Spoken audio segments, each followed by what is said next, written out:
Right now, new violence turning deadly in Egypt. Troops opening fire on supporters of the ousted president Mohamed Morsi. We're told that it happened as they were marching towards a building where they believed Morsi was being held. The shootings coming after the Muslim Brotherhood called for a, quote, day of rejection to protest the military takeover this week. All of this raising concerns that the unrest could escalate. Lisa Daftari is a Mideast journalist and a Fox News contributor, and I guess this is what we were afraid of. This is absolutely what we were afraid of, what we expected. They weren't going to go down that easily. And you have to realize that they do have a large constituency. That's how they came to power to begin with. That's why Muslim Brotherhood. The Muslim Brotherhood. And that's exactly why that was what was predicted after the Arab Spring. We already had this. So it's a deja vu in so many ways, where you have a revolution in Egypt, you had a political vacuum, and the Muslim Brotherhood, well-funded, well-organized, the only opposition at that time that had the ability and the following to take over.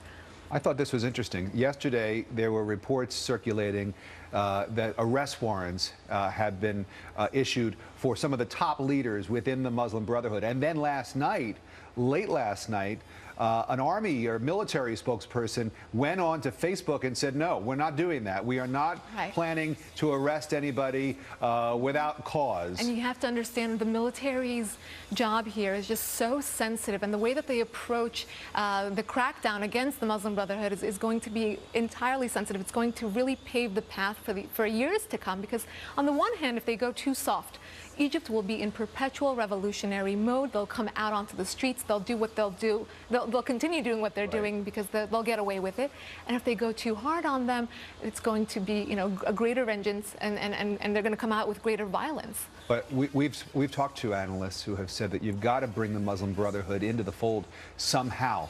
You know, give them some sort of sense that they're going to be a part of the process going forward. But how do you do that after you've just ousted one of their own? Right. There's just too many of them not to include them into the equation, because this is what you're going to have. What we're watching today is going to, again, they're going to come out. They're going to use violence as they have in the past. The Muslim Brotherhood did not sprout up 2 years ago. They've been around for over 50 years, and they know exactly how to get into power, and they have the tools to do so. So we have to, you know, the interim president made a statement that he wants to have something entirely inclusive to include. And you know what? The people coming out into the streets demonstrated something very, very important going forward, that this is a very diverse patchwork of Egyptian people, young, old, women, men. They're coming out into the streets, and that entire demographic has to be represented, not just one small constituency. And the U.S., tricky situation, because obviously we want to support those leaders that are democratically elected, but there are probably a lot of people within the Obama administration at the State Department who are pretty psyched that Morsi's gone. Right, because look, he was democratically elected, but he wasn't democratically behaving.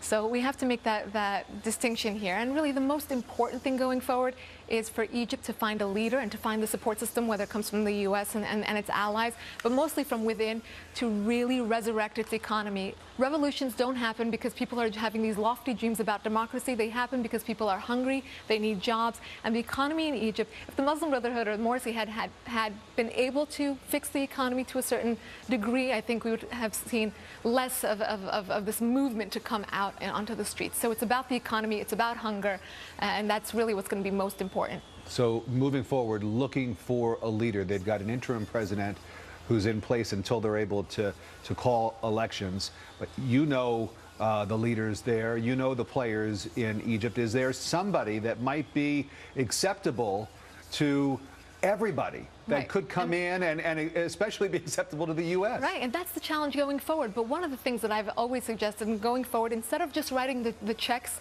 to a spoiled child and giving them their allowance, maybe that's what we should be putting our money towards, finding a viable opposition, finding a government that's going to be answering the calls of the Egyptian people, but also being a transparent government that the U.S. and the allies could work with, because that's why the aid was established to begin with.